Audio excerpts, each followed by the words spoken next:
Hey guys, it's Frankie from Cricket Talk, and today is Confessions. 15 to 20 minutes, maybe shorter, depends on the conversation. So, Confessions is basically just talking about random stuff that happened to you in your life, and you share it with people. Then people write back to you. Some people went through the same similar stuff. Some people never been through that, but always wanted to know. You learn. If you don't learn, at least you laugh. So, yeah. So let's see. All right. I wanted to start with this.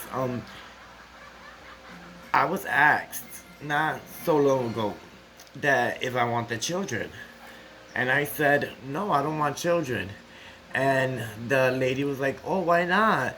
I was like, I just think that there's people that want to be parents and there's people that don't want to be parents. And I'm one of the people that don't want to be a parent. I have nephews and nieces, a lot of them. I have friends that have a lot of kids. So, if I'm in an urge for a baby fever, I'll just grab one of them. So I started thinking, like, do you really want a kid, Frank, or you don't want a kid? And I made up my mind. I don't want a kid. But I just hate when people ask you this. Like, oh, you don't want one? Oh my God, you're getting too old. You should have one. I just don't feel like I could be a good role, like a good mom. Like, moms, that's a full time job. Like, I give it to y'all. Like, feedings, changing, kids crying for no reason when they first born. Like, that's a lot of stress that a mother goes through. You know what I mean? So I don't know if I'm up to that. In my head and in my heart, I still feel like I can love other people's kids better. So into that, I'm gonna just keep it like that way. You know what I mean? I don't want to like push myself into something and then end up regretting it at the end.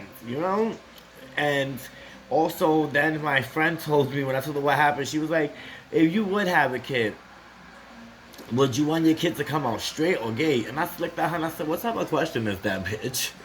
Of course, I would not want my child to come out gay, nigga. I want my child to come out straight. And she's like, but why? I'm like, because it's just society still is not acceptance of, the gay thing. Yeah, it's like accepted a little bit because now it's like it's a cool thing to do for some people, and oh, it's funny to be comedians and act like a girl and have your nails and do little tic tac. Like, come on. Like, it's just I wouldn't want my child to go through what I went through growing up.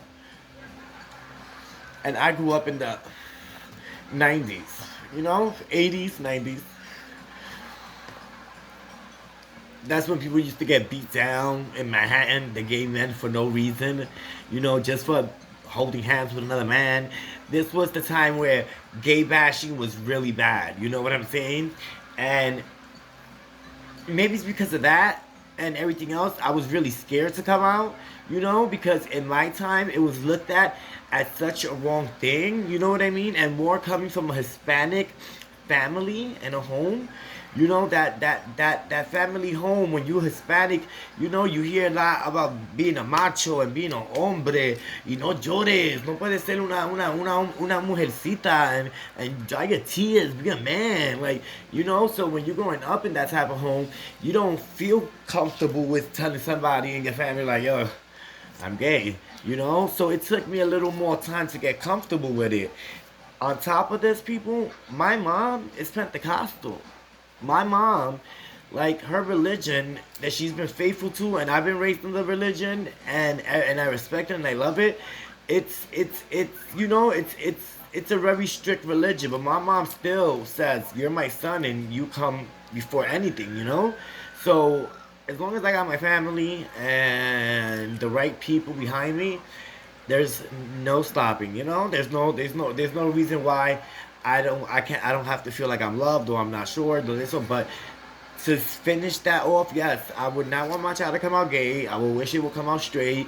If it does come out gay, I'm still gonna love it, and I'm gonna try to show him all the things that maybe I didn't have a person there to, like, guide me through it, and hopefully I could help him in ways that he won't have to feel so lonely. Like a lot of kids like me felt back, growing up. Like the loneliness, that I can't talk to nobody, I can't share my feelings, there's a lot of things that, happen. I remember when I was like, when it was, I think I was like 14, going on 15, I think. Cause 14 going on 15. Cause 14 I was still obsessed with Power Rangers and stuff. So like I think at 15 is when I really started hanging out, like in front of the building, and hanging out with my girls after school for like a 30 minutes, lying to my mom that I'm going to the library and stuff like that. And I started noticing, all the stuff, like the streets, and I want to do this and I want to do that. And let me tell you something. I don't regret my childhood because I had a beautiful childhood. I don't regret my teenage years because I had wonderful teenage years. The only thing I could say that I would have tried to finish would have been, high school. But, still moving on. Still got the GED and all that. But still, I wish I would have had my high school diploma instead of GED thing. But it's just, you go through a lot of stuff. Like for me personally, coming out the closet, it was hard. It was a difficult thing, but afterwards I felt so much better. It was like a relief of me holding a baggage for years, for years. And sometimes it's harder than to others, some it's easier than others. You can't push a person to do this, you can't rush a person, and you can't bully a person either. And you shouldn't ridicule that person just because they don't want to come out the closet. Because I don't like that. I don't like when a guy gets with another guy and the guy lets him know from the get-go that he's on the low. The gay guy gets with him, and then after a while, the gay guy want to argue because he's like, oh, I want you to come out of the closet and tell people about it. If you love me, you would tell. So your fact of love and your respect and view of love is the comprehension of everybody in the street knowing that this man is your boyfriend. It makes no sense. You know what I mean? Like, if it's me, I don't want you to tell everybody you my man. My nigga, no. Like, the only good thing about being out and open is that you can invite him places and not feel awkward because he's out and open. You know what I'm saying? Or maybe going on a date with your friends because he's out and open. Like, things like that. Yeah, maybe you would have missed that, but I don't need, like, acceptance from people in the street. Oh, he has a man. No, that's not me, boo. That's not me, okay? I've been living in the same neighborhood for over 30 years. You ask anybody out here if they ever see me kissing a man in the streets. Never. I do that shit behind 4 closed doors and when I'm drunk in a club. But it's respect. It's respect. It's all about respect. If you have the respect for yourself and the respect for others, respect just comes your way. Sometimes you're gonna bump into them ignorant assholes that's gonna say stupid shit out their mouth. You know what I mean? But the way I take it as, it's like, you can tell me anything you want as long as you don't throw misfact information my way. Like, you could be like, oh, look at this faggot. Look at this man looking like a woman. Look at this dude with nails. You could say all that. But the minute you start, ooh, look at that faggot, that dirty faggot. Now, faggot, yes. Dirty, never. Your mother's dirty for having you and bringing you into this world. Hello. I'm done. Drop the mic. So, like, I just don't accept things like that. That's when you're gonna push that button and I'm gonna wanna hit you like a man. I will pop these bitches open like clack, clack, clack, clack, clack, clack, clack, clack, clack. You know what I mean? But it's just levels. It's levels to the thing. You know what I mean? At my age, you ain't pushing me out of my comfort level. I know what makes me feel happy and what makes me feel good, and I'm gonna do it. As long as you're not hurting no one, okay? As long as you're not killing no one, okay? As long as you're not abusing no one, then do what makes you feel happy. Don't do things just to be accepted by society, because society, at the same time they're accepting you, they will chew you up and spit you right back out in a second. Okay? If they could do it to famous people, imagine what they will do with our little lame asses. Okay? Like, let's get it together. Wake up. But anyways, let's go to the book so I can ask. I can see the rest of the questions they was asking for confessions. I already answered the one question. I think it's already been like a good 10 minutes. Let me see the last. Okay, here they go. Alright, that's Susan's questions. By the way, Susan's not here for this one because my confessions. Okay. Okay, who was or how many were the men that broke your heart? And which one was the one that left it the worst? Alright, first of all, Family Dollar or Zorable. You can write your feelings, you can write stuff, and then it comes with these little stickers in the back, or you can put for appointments and stuff. Really cute. So, I'm only going to talk about two people that broke my heart, because those are the only two people that I feel like, should get acknowledgement for, putting one over me and playing me. One of them is my ex Nadio. He did it. He broke my heart. It was like a Sex in the City type shit. Break your heart, close the shades, leave me in bed. I don't want to eat. I don't want to drink no fucking juice. I just want liquor and cigarettes and sleep. That's all I wanted. And then my ex, that was my last ex. He left me in a depression too, but he didn't break up with me. I broke up with him. I told him I can't do this no more, and I put him out, and I ended up moving out to another place and giving up the keys to my apartment because that was the only way that it wasn't going to keep on with the cycle. You know what I mean? So I cut off the cycle after I think it was 5 years. I cut the cycle off. I was like, I can't do this no more.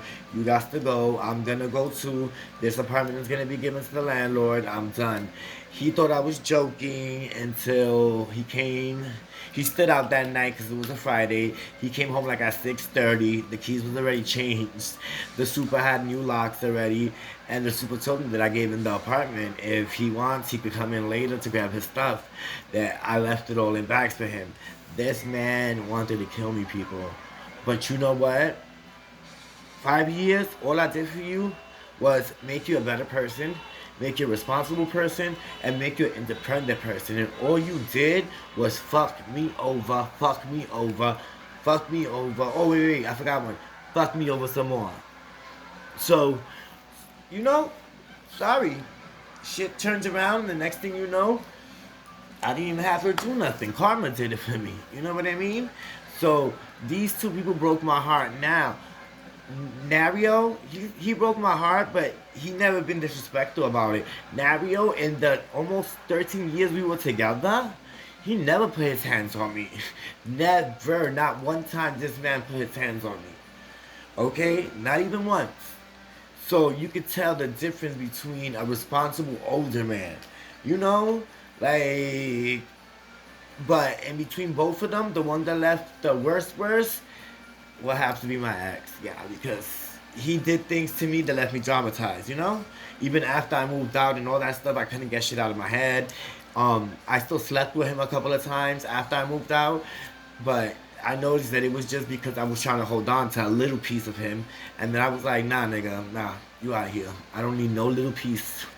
You done. You can go. Okay?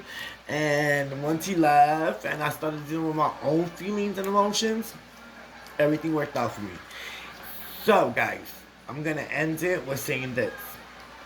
Don't forget, you're the person that makes your day go the way you want it to. If you're gonna let people get in you and make you frustrated and take away your joy, take away your positivity, take away your creativity, then that's just on you. Okay? Don't let them. Okay? When you feel you're getting frustrated, you be like, back up, Viper. What's that? Viper means give me 5 seconds or 10 seconds. This way you can just oosa. Okay? And then explain yourself. It works for me. Okay? Probably could work for you too. The second thing that can probably work too, this is my favorite saying, I learned it from my therapist. Fake it till you make it. Okay? Fake it. if you don't like some person, lie and be like, oh my God, how you doing? Good morning. Until it really happens, you know, because that's things that happen. That's how I think until I made it that I was getting over my ex, and eventually, I woke up and I was like, oh shit, I'm not really caring about him anymore. So you just gotta fake it till you make it, and act the best that you can for yourself, and be safe, guys. Make sure y'all still wearing your freaking mouth coverings. Make sure y'all still washing your hands. Please, even if you get a shot, do not stop doing these things. You should never stop washing your hands, okay? I don't think that I should be reminding y'all of this, but actually, if we got to the point where we at right now, it's because obviously a lot of people wasn't washing their hands. So, guys, remember what I said. Keep up the washing the hands. Keep up the keeping each other occupied and sending each other love. And I'm sending you love. I'm sending love to Susie and my baby Jeanette, family, and everybody. Bye, guys, and make sure you stay tuned to another episode of Cricket Talk. Next time, True Confessions will be of Susan. So hopefully she'll make it a little more juicier than me. This is my first one. We do 3 episodes of True Confessions for each season. The deeper, the second one will be a little more deeper, than the third one will be the deepest. So guys, don't forget, tune in to Hot Topics on Cricket Talk. We always here for you and always have our topics and our kind of feelings for y'all to be able to hear out. Bye guys.